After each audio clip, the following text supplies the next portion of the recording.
Late in 1971, commercial air travel felt porous and unguarded. After a decade of expanding jet service, American airports did not yet enforce universal passenger screening. Metal detectors and X-ray baggage checks would not become widespread until after a wave of hijackings in the early 1970s. On the afternoon of November 24, 1971, Northwest Orient Airlines Flight 305, a Boeing 727 scheduled for the short hop from Portland International Airport to Seattle-Tacoma International Airport, prepared for an ordinary 30-minute flight. The cabin smelled of stale coffee as passengers in suits and holiday clothes shuffled aboard for the Thanksgiving Eve trip. Among them sat a man in his mid-40s who introduced himself as Dan Cooper. He wore a dark suit, white shirt, narrow black tie, and a raincoat, carried a black briefcase, and moved with the calm of someone used to blending into corporate anonymity. After takeoff, he slipped a folded note to flight attendant Florence Schaffner. The note was brief and chilling. He claimed to have a bomb and demanded $200,000 in $20 bills and 4 parachutes. A photograph taken by a flight attendant and multiple witnesses helped establish the basics. The plane, the people, and a routine set of security gaps converged at a single point of failure: unsecured cabin access to a jetliner with an operable rear air stair, small procedural holes, unsearched carry-ons, no metal detectors, predictable crew routines, gave one composed passenger the opening to turn a routine short haul into a crisis. The cabin scene was mundane, yet primed for rupture. Minutes later, normalcy unraveled into a tense sequence of demands, a refueling stop, and a midnight parachute jump into the rain-dark woods of southwest Washington. Authorities would chase leads and sift through grisly clues for decades, and the case would become one of the most enduring mysteries in aviation history. Minutes after takeoff, the man who called himself Dan Cooper turned an ordinary cabin into a cold, surgical scene. He slid a second note to flight attendant Florence Schaffner and produced from his briefcase what he said was a bomb. His threat came in clipped, bloodless syllables that left no room for negotiation. He demanded $200,000 in $20 bills and 4 parachutes, and he wanted the Boeing 727 refueled and airborne again for a flight that would take him away from Seattle and toward Mexico. The crew, trained to preserve order, not to play swaggering heroes, complied under the weight of that quiet menace. The captain and flight attendants moved like actors in a grim, prescribed ritual, reading the man's tone as effectively as any weapon. At Seattle-Tacoma International Airport, uniformed FBI agents met the plane on the tarmac carrying canvas duffel bags that became the physical hinge of the case. Tight bundles of green 20s and 4 parachutes folded and strapped with clinical efficiency. Ground crews refueled the jet under the hiss of rain and airport lights. Passengers, relieved and hollowed, were allowed to leave. They walked into the antiseptic glow of the terminal on Thanksgiving Eve, unaware that the true boarding had only just occurred. Subscribe. Maybe it would help us solve the case. With only the flight crew and Cooper remaining, the jet taxied and climbed back into a bitter, pitch-black sky. Tension gathered like static as the plane traced a low arc over the wet, tree-choked countryside of southwest Washington. Inside the cabin, a composed, brutal calm held. Cooper sat serene, the money a folded promise at his feet, the parachutes like sleeping beasts. He reissued quiet commands to the pilots: lower speed, lower altitude, prepare the rear air stair, and the crew obeyed because the alternative was the kind of sudden combustible violence no one wanted to imagine. The aft stair began to rumble open, a mechanical maw yawning into the storm, and cold wind and rain poured up the cabin. In a single, surreal heartbeat, he unbuckled, hauled a parachute from its wrapping, and stepped into that storm-dark night. The stair clanged shut behind him, and the jet continued, bloodless and humming, its instruments recording a passenger list reduced by 1 and a mystery added in spades. The man vanished into the rain-soaked, fur-shadowed valleys below, and what remained was an aircraft full of questions and a case that would become a decades-long grim hunt by the FBI and local authorities. Within hours, the FBI had seized the Boeing 727 and turned the cabin into an evidence warehouse. Agents crawled over the aft air stair, the cabin floor, and the black briefcase left behind while technicians logged every buckle, zipper, and seat fiber with clinical precision. The case was cataloged under the FBI designation NORJAC, and agents from Seattle and Portland moved through a methodical choreography of interviews. Flight attendant Florence Schaffner recounted the folded note and the photographs she took. Pilots described throttle settings and the strange, almost calm demeanor of their remaining passenger. Ground crews at Seattle-Tacoma International Airport testified about duffel bags stuffed with cash and parachutes that smelled faintly of canvas and oil.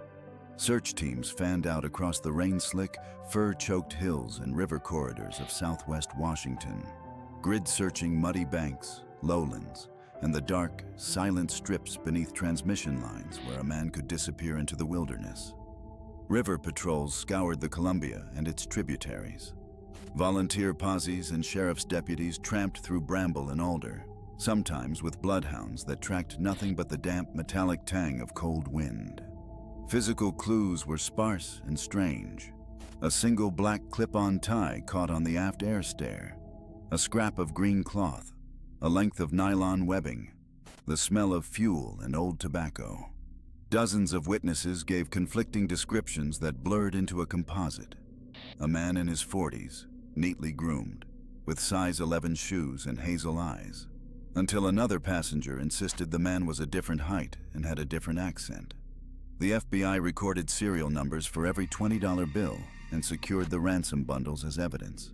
The meticulous paper trail would later prove crucial, but at the time, it only deepened the mystery. The press descended like carrion. Early dispatches misprinted the hijacker's name, turning Dan Cooper into the now iconic D.B. Cooper.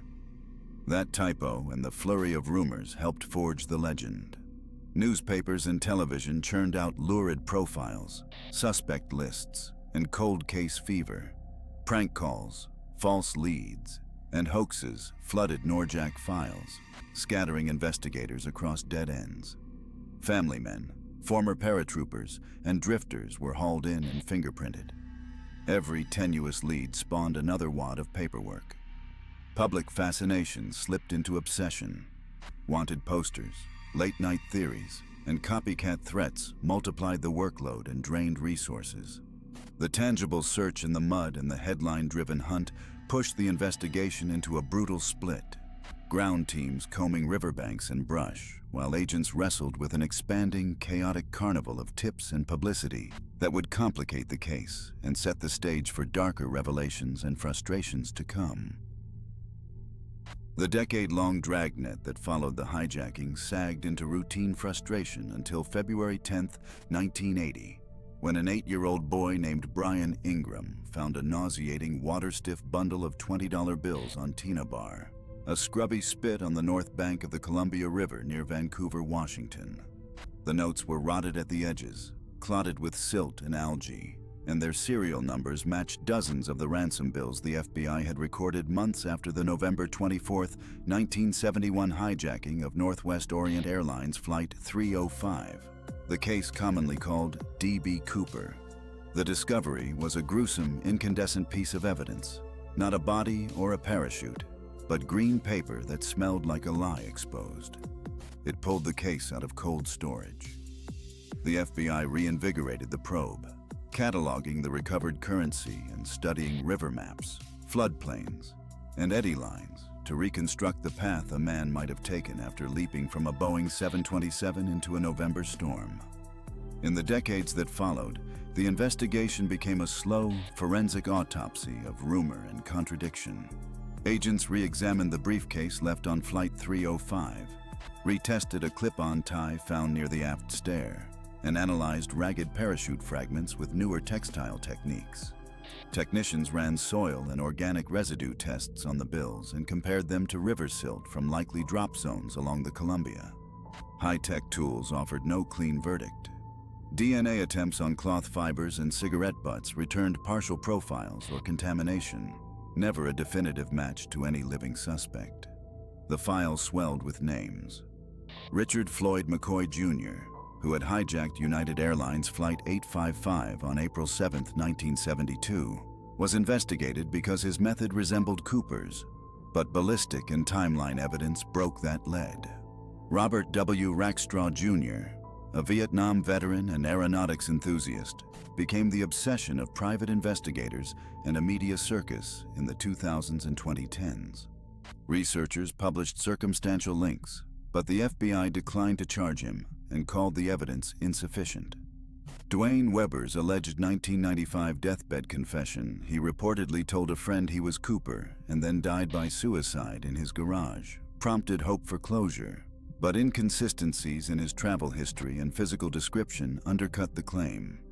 Each tantalizing claim reanimated the case like a body twitching under a scalpel. Breathy confessions, amateur reconstructions, and shaky eyewitness recollections pulling the story in competing directions.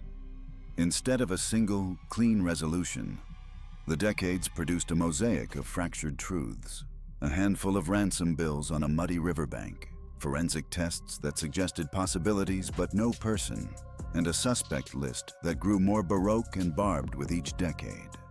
The evidence gathered a malign weight, tilting the investigation toward a climax of failure, an enduring, ravenous mystery that refused to die quietly. After decades of mud, misdirection, and laboratory re-examinations, the investigation collapses into two savage, mutually exclusive scenarios.